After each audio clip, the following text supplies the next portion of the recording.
Muy bien, chicos, esa es la última parte del video. Hay otra cosa que quiero manifestarte aquí, ¿ya? Vamos a hablar, sí, de los tipos de fonemas y vamos a diferenciar lo que son los fonemas consonánticos y vocálicos. No estoy tocando los fonemas suprasegmentales, aunque ya sabiendo la clasificación, yo sé que vas a hacerlo mucho más rápido, mucho más fácil, ¿correcto? Y reconocerlo además, porque ya lo sabes.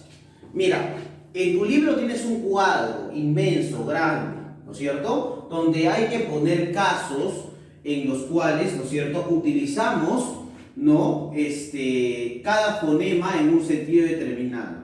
Bueno, primero ahí está la forma en cómo se mencionan cada fonema, ¿no es cierto? Es como una especie de abecedario fonológico, ¿no? Porque está la representación de los fonemas y en qué sentido o en qué estructura se emplean o se utilizan, ¿correcto? Entonces, por eso mismo es que ya no voy a plantear 3 videos, porque ese es el último video, sino que va a haber un cuarto video donde yo voy a mencionarte y vamos a realizar los ejercicios del libro, ¿ya? Eso es muy importante, y vamos a llenar ese cuadrito que tienes allí, ¿ya? Por si acaso, para que no quede en blanco.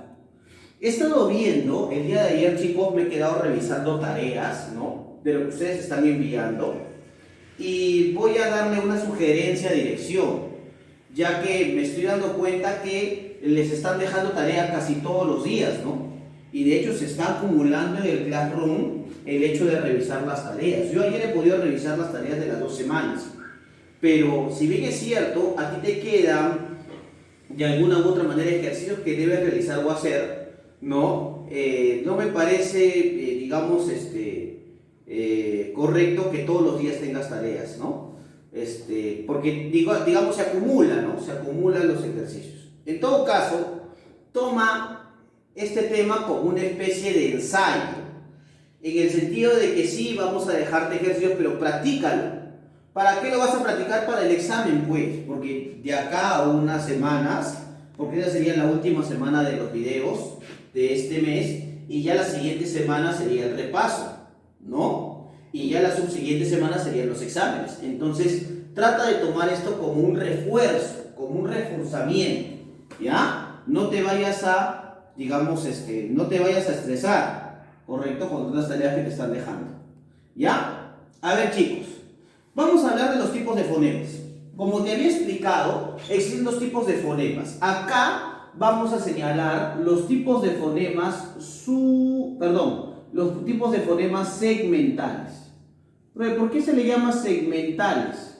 Porque existe una consecución de consonantes y vocales para la formación de las palabras, ¿correcto? Sabiendo que las vocales son fonemas independientes y las consonantes no, ¿no es cierto? Por eso podemos decir que existen 2 tipos de fonemas en tanto a su clasificación de segmentales. Podemos hablar de los fonemas consonánticos y de los fonemas vocálicos. ¿A qué le llamo yo fonemas consonánticos, chicos? Son letras consonantes que necesitan de una letra sonante, o sea, ¿de quién? De una vocal, para la elaboración de morfemas. Cuando hablamos de morfemas, inmediatamente tú sabes que estamos haciendo referencia a ¿qué? Cuando hablamos de morfemas, estamos haciendo referencia, chicos, a lo que serían las palabras, ¿correcto? Estamos hablando de las palabras, ¿ya? O sea que el uso inmediato de morfemas o el empleo de los morfemas o la relación de los morfemas forma lo que serían las palabras. E inmediatamente me di cuenta que sí, es necesario e importante considerar a las consonantes, pero estas no pueden prescindir de las vocales para tener un sonido. ¿Cuáles son los fonemas consonánticos? Acá los tenemos, mira, ¿no? ¿Y cómo se representan? La B, por ejemplo, la C, la D, la F, la G, la X, ¿no?, que se representa como J, la K, la L, la M, la N, la Ñ, la P, la R, la R, así se representa la R, mira, el dígrafo R, la S, la T. Profe, ¿y esto qué es? La Y, la Y, ¿correcto? Por ejemplo, la palabra llanto, por ejemplo, la palabra yeísmo, por ejemplo, ¿no? Y esto de acá, profesor, eso representa la grafía Z. Acá remarco condiciones básicas, ¿no? Por ejemplo, la H es un fonema no existente. ¿Y por qué no existe la H? La H no existe como fonema porque la H no suena, pues. ¿Cómo se va a registrar la H si es un fonema asonántico, no? Pues, hay que recordar que la X, ¿no es cierto?, representa el fonema X a la J, ¿correcto? Por ejemplo, Javier no se escribe Javier, sino Xavier, con X. Y la Z, que es representada por una letrita. Esas son las condiciones básicas importantes para no confundirnos. También los fonemas consonánticos se pueden dividir en fonemas sordos y sonoros, ¿no? ¿De acuerdo a qué? A la vibración de las cuerdas vocales.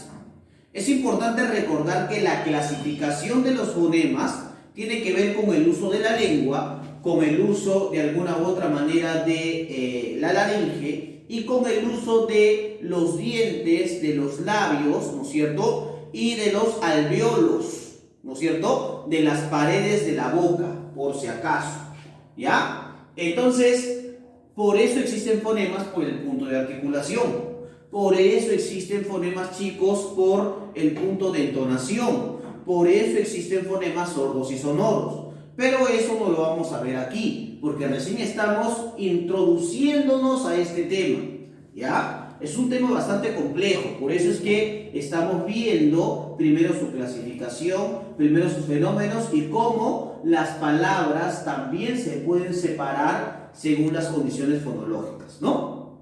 Y así como existen los fonemas consonánticos, también existen los fonemas vocálicos. ¿Creados por quién? ¿Quién propone los fonemas vocálicos y el triangulito básico de las vocales? Hellback, ¿correcto? Es el que propone esto. Por eso para Hellback no solamente existen vocales abiertas o cerradas, sino también existen vocales anteriores, ¿no es cierto? Existen vocales posteriores y existen vocales centrales, ¿no? Recuerden que para Hellback la E y la I son vocales, o mejor dicho, son vocales que también son denominadas semiconsonantes, ¿no? Son semiabiertas, por si acaso. ¿Qué son los fonemas vocálicos, chicos? Son letras vocales que se pueden utilizar en forma aislada o acompañadas de consonantes para la formación de morfemas, o sea, lógicamente para la formación de palabras, ¿correcto? Son fonemas vocálicos los que tenemos acá: A, E, I, O y U, que son las 5 vocales. Recordando que según Hellback, la vocal más abierta y anterior es la A. La E y la I son vocales semiabiertas, ¿no es cierto? O mejor dicho, son las semiconsonantes. La O y la U son vocales anteriores, ¿correcto? Mientras que la A es considerada vocal central. Recordemos que las vocales abiertas son la A, la E y la O. Y las vocales cerradas son la I y la U. ¿Por qué te señalo esto? ¿Por qué te estoy señalando esto? Porque en algún momento vamos a ver lo que es la concurrencia vocálica y vamos a determinar cuáles son las diferencias entre las sílabas en, digamos, su confluencia con las vocales como tal, ¿correcto? Hay otros casos que hay que notar en el uso de fonemas y grafías. Primero, a veces un fonema puede representar varias letras, chicos, ¿ah? Por ejemplo, profesor, la Z, que puede ser representada, por ejemplo, en la palabra cesto o en la palabra zapato. Correcto, amigo, muy bien. Por ejemplo, la I, el sonido I, que puede ser representado, por ejemplo, como un conector lógico. Por ejemplo, estudio y trabajo, ¿no? También puede ser I, por ejemplo, en la palabra hoy. Suena, ¿no? Ahí está, como un diptongo. Y el término I cuando empieza una palabra, ¿no? Ilativo. Ahí está, listo. Y también la X, por ejemplo, que puede ser representado, el fonema X representa la J y representa la G. Por ejemplo, la palabra México, la palabra Genaro, ¿no? X. Ahí está. Para un fonema, un dígrafo. Por ejemplo, la L, la palabra llanto. Ahí está. La palabra, por ejemplo, carro. Ahí está. ¿No es cierto? Carro. Ahí está. La palabra, por ejemplo, G. Que puede, por ejemplo, representar la palabra, por ejemplo, la palabra guía, ¿no es cierto? Ahí está, un dígrafo, guía, listo. También, chicos, puede presentarse varios fonemas en una misma letra. Por ejemplo, la K y la Z.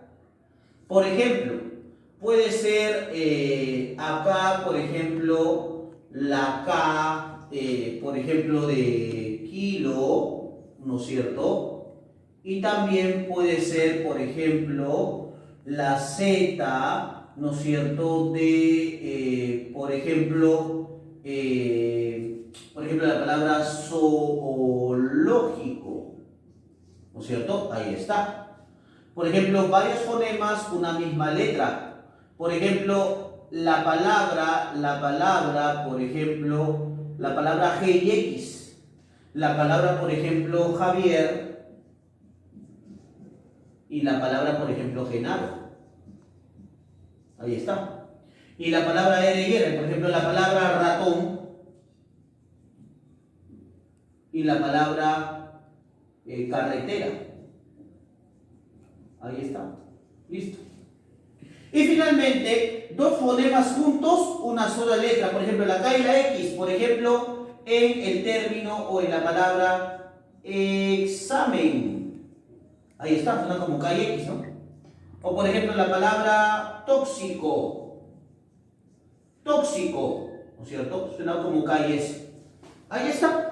Y esos son algunos otros casos que tenemos que tomar en cuenta para la enunciación de las grafías y de los fonemas, ¿correcto? Eso es lo que hemos tenido que hacer el día de hoy, muchachos. Por si acaso, hay que tener en cuenta. Y en el último video, que les voy a compartir también, ¿no es cierto? Vamos a hacer algunos ejercicios, ¿no? Que vamos a tener en cuenta. Y, lógicamente, ahí te voy a dejar algunos ejercicios que también tú tienes que hacer por tu lado. ¿De acuerdo, chicos?